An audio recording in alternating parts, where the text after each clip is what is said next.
Takže máme sobotu 11.9. 10.31. Ja sa pokúsim zapojiť rádio a vyskúšať ho teda, či funguje. To sú štandardné konektory, ktoré zapojím sem. No, tak podarilo sa mi to zapojiť. Pekne to zapasuje. To tam zatiaľ schovám. Tak a teraz vyskúšame, či ide. Zapaľovanie máme zapnuté. Takže stlačíme power. Áno, čiže je to prvý raz zapnuté. Takže skúsime, či sa dá naladiť nejaká stanica.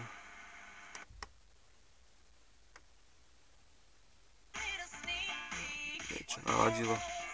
Radio 1. Hľadá ďalej.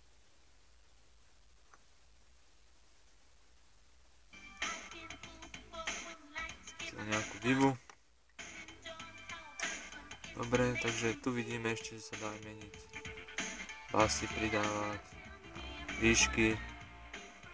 Teraz nám hrá pravá strana, teraz nám hrá ľavá strana.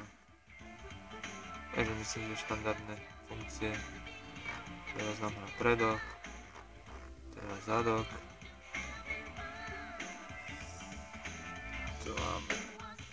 Dobre, čiže to by sme mali rádio.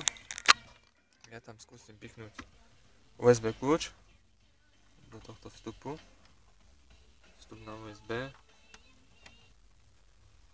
Automaticky sa nám to aktivuje. Má to podsvietenie také modré. Modré gombiky s tým, že displej je nejaký, displej je taký ako keby do zelená. Čo nám hrá? Pustíme si dá korejskú pesničku.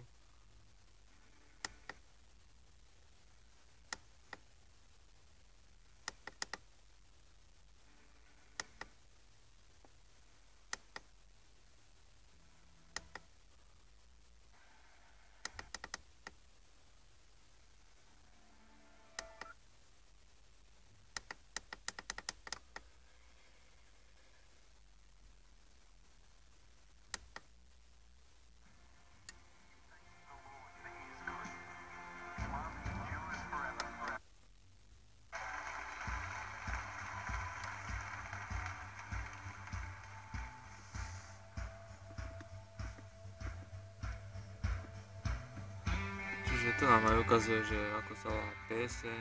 Myslím, že niekde sa to dá meniť týmto tlačítkom. To nám ukazuje equalizer. Je to aj návod. Treba si to prečítať. Ešte vyskúšame pamäťovú kartu SD. Micro SD. Takže neviem, ktorú stranu to mám strčiť.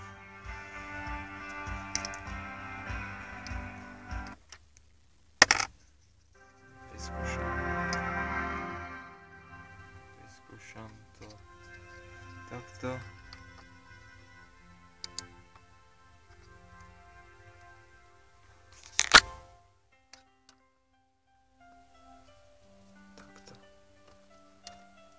Takto pekne sa nám zapichla, dobre. Netočí to veľmi von. Aj to USB je také menšie, takže keď je malé, tak nebude točať nejak veľmi von.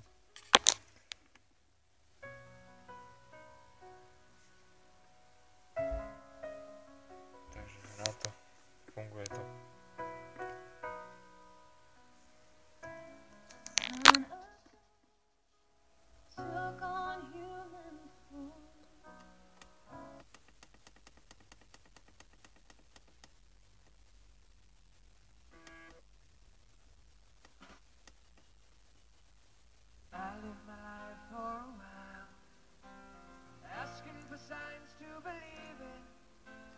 Takže vyberiem kľúčik, sa vám to vypne, tak to myslím, že dá sa aj kryt zložiť z neho, takže myslím, že je to také štandardné. S tým, že tento panel nám tam ostáva, kde máme vlastne vstup na AUX SD karty aj na USB.